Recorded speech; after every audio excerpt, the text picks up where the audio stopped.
Hi you guys, welcome to part 2 of my tattoo questions video, and just all things tattoo. That took a long time. I'm very bad at explaining things, but it's also, I packed a lot of stuff into it. So, here we are, part 2.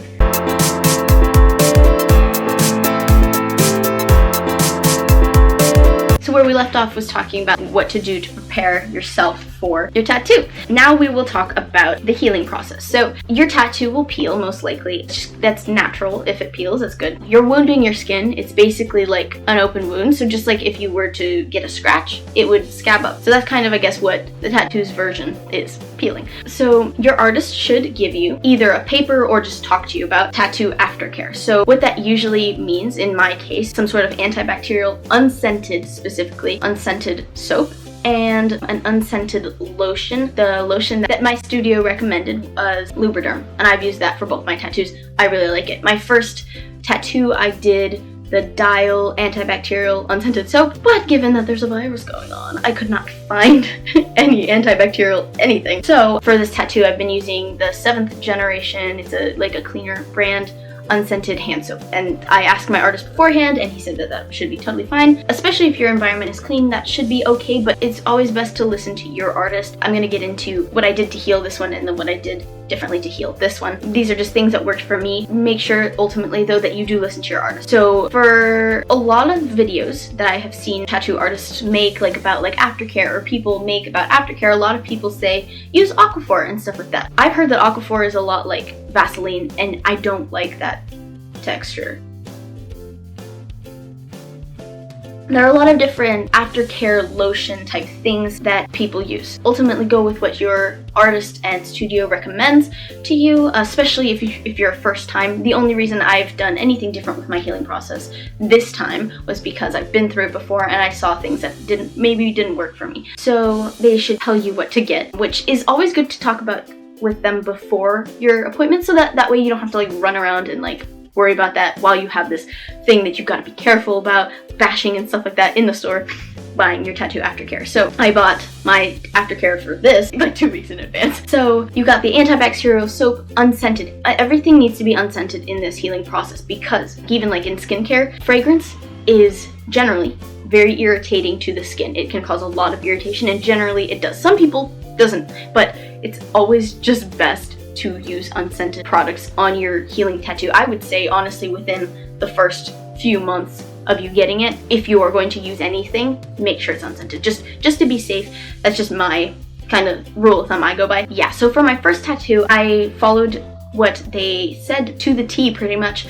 I can't remember exactly what it was, but it was something like wash it quite frequently. I think it was at least 3 times a day, and lotion it frequently throughout the day. I can't remember exactly what it was, but I might have done a little bit too much. But me lotioning it throughout the day was not the best for me. My tattoo has faded quite a bit, but that was on me. I'm not saying anything about what they did. That just didn't work for me. That might work for somebody else, but it didn't work for me, and I think I also just overdid it with the lotion. So if you put too much lotion, it can pull the color out, especially if it's super fresh. It can pull the color out of your tattoo. So you want to make sure that you're putting a very, very thin layer and not too much too often either. So I had to go to school with my tattoo and everything like that, healing, and I had a little bottle of Lubriderm in my backpack, and I think it was yikes ops.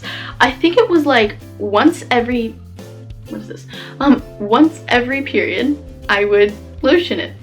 And that was way too much. Yeah, way too much. It faded my tattoo. I got a touch-up. And then there's this part where it did feel like it was scabbing more, so I put more lotion, which pulled more of the color out. So what I've done differently with this, so there are different methods to healing. I don't remember exactly what they're called. There are a bunch of different methods, but a few of the ones that I know of, which I can do a completely separate video on if you guys want. I'm just gonna give you the general gist. There's wet healing, dry healing, and there's something else. There are other ones too, but what I'm doing, the method I'm using, is I'm just letting my body do its thing. Just in my life in general, I like to kind of, in as many areas as I can, I like to try to make sure that I let my body take care of most of the things, and I don't want to overwhelm it with a bunch of stuff, because your body knows what to do in most cases. This is technically a wound, so your body will do what it needs to do to heal it. So whereas I was just lotioning multiple times throughout the day with this tattoo, and I think I washed it maybe 3 times a day too. Whereas I did that, it didn't work out for me. My skin just generally isn't dry, so that probably would be good for like dry skin.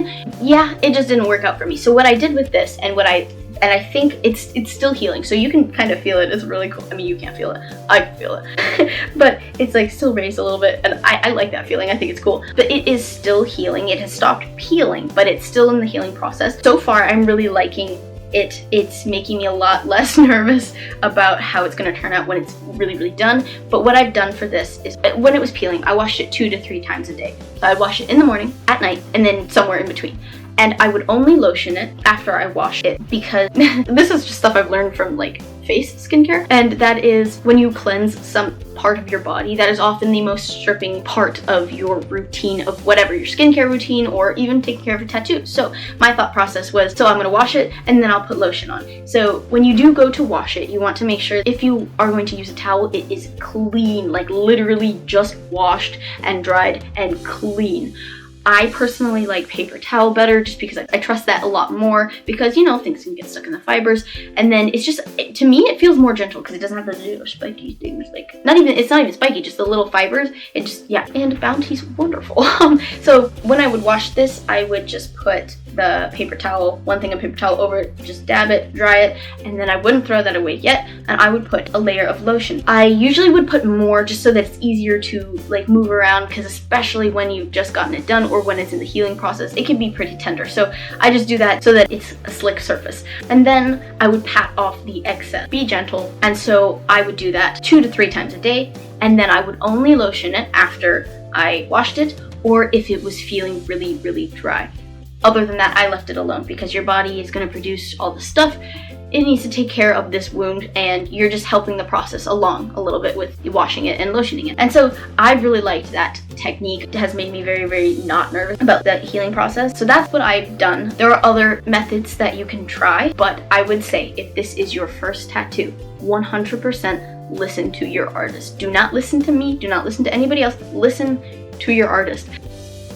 The only reason that I did not do the same thing that they said to do was because it didn't work for me the first time, and I had a tattoo before. If you do not use the same method that they recommend, just be aware that they are not responsible for what happens to your tattoo if you decide to use a different method than they say and it screws it up. Like, that's not their responsibility, that's all on you. So if you do decide to use a different technique like I did, just be aware of the fact that it's not their fault if your tattoo doesn't turn out right. It's yours. Like, ultimately you made the decision to not follow their thing. But again, this method seems to work a lot better for me, so I will probably just keep using it throughout my tattooing experience. Okay, also in the, I would probably say few months, just to be safe, because I don't know the exact number, but when you get your tattoo, do not like submerge it in a tub. In the shower, try not to have it wet for too long, especially if you take like really long showers. Do not swim. Do not sit in a hot tub. Do not submerge it for any extensive period of time when it is healing. So I would say at least within the first 2 months, but definitely within the first month. Also, don't be in the sun for an extended period of time, especially when it's still healing, because the sun is the most damaging thing for your skin, but also for tattoos. That can fade the color. So if you do have to be in the sun, try to make sure that it's not for an extended period of time, and make sure to cover up the area. And from now on, now that you have this tattoo, make sure, if you want it to last long, if you don't want it to fade, if you don't want to have to get too many touch-ups, and you want it to look good for the rest of your life, make sure you are always putting sunscreen on it. Like for this tattoo, I was tanning, and I would put tanning lotion on the rest of my body and like 60 SPF on my tattoo. And don't scratch. This was itchy, but it was like 2 years ago that I got this tattoo, so I don't even remember how it really felt during the healing process, but I was so itchy, and when it starts to peel, it does get itchy. Some people don't get as itchy as others, but I was itchy, and it was so bad, and I was like, huh, I just want to scratch. Yeah, don't scratch, because that'll just make your tattoo all messed up. So what are my plans personally for more tattoos? Well, I do have a plan here. I'm not going to tell you about that because I haven't talked to my artist about it yet, but I do have a plan, like an idea here. I do plan to get plenty more tattoos, but I do not have any specific tattoos I'm looking to get other than this one anytime soon. I also don't have money, so That's a thing. That was a funny thing too. When I was first planning on getting this, I was like, after this, I'm gonna get so many tattoos. That stuff costs a lot of money. So like, I didn't, like 2 years later, and I finally found enough money where I could get this. And 2 years later, here I thought I was gonna be getting them over and over again. I would like to travel a lot too in the future. Like if that happens, one idea that I had was getting a tattoo in that country where I went. While I don't have any specific tattoo I want, I would really like to be able to get a different tattoo in each country that I go to represent my experience there. And if you go to a different country, just be aware of the different practices they have in terms of like keeping things clean and stuff like that. So yeah, that's all I have in terms of plans for me. Let's talk about Jeff. Absolutely amazing guy. Please go find him, go follow him. I will link his Instagram and the tattoo place I go, and I will put a picture of him right now. Woo! Here's Jeff. He's awesome. He's so good. He's so easy to talk to, and he's so fun and nice, and he's just wonderful. And I really love him. He's such a great artist, and the line work is so good. And the thing that's most important to me, which sounds really weird, is that I can communicate with them easily, my artist. And it's really cool because he's so easy to talk to. And honestly, I can see myself going to him for the rest of my tattoos that I plan to get. The thing I didn't even think about before was how lucky I was to find such a great studio and such great artists my very first time, because I've heard a lot of horror stories, and I think it was me watching those horror stories that made me a little bit more aware. My last thing that is so important: do not forget to tip. Guess who forgot to tip her very first time? This girl. It was the most embarrassing thing ever. Like, not even like, oh my gosh, I'm so embarrassed, like, it's all about me. No, I felt so bad because my whole thought process was like, oh my gosh, like, I'm getting a tattoo. And then he told me the price, and it just wasn't like, I was like, oh, okay, so money. I had Andrew go, because Andrew came with me to get this one. I had to be alone for this one. I was just so involved in like, oh my gosh, I have to go make sure that I get the right amount of money because I only brought a certain amount. I don't know what exactly the standard amount that you would tip, but I heard somewhere that it's 20%. I am just a big tipper in general, so I just tip kind of just whatever I feel like. But especially with tattoos, I want to make sure that I don't know, it's not required, right, to do such a big tip, but I like doing that because you're putting something on my body that's gonna be there forever. And in my case, you designed these things for me for tattoos. 100% of the time, I believe you should tip. I was super lucky when I forgot to tip because I went and I came back and I got my touch-up and everything like that, and I definitely didn't tip them as much as I should have now that I think about it. For like, I feel like you should tip for touch-up too because your artist is still doing work. That's just my opinion though. But now that I think about it, it wasn't enough for both the original piece that he did and then the touch-up. So, oh gosh, now I feel really bad. Okay, it's fine. But it was really cool because I said, I am so sorry, and explained the whole situation. I was like, I genuinely did mean to tip you. It wasn't just like me trying to get out of like spending more money, right? Because I'm getting a tattoo. You gotta expect to spend money when you get a tattoo. Yeah, I explained the whole thing and he's like, oh, I don't care. Like, I genuinely don't care. But I felt so bad. Like, that was, don't forget to tip. Don't be me. And don't deliberately not tip because you're a jerk if you're gonna do that. And then tattoo stealing. Tattoo stealing is a big thing. There are a lot of people, a lot of artists, and then a lot of just clients who have a lot of tattoos that are very anti-tattoo stealing.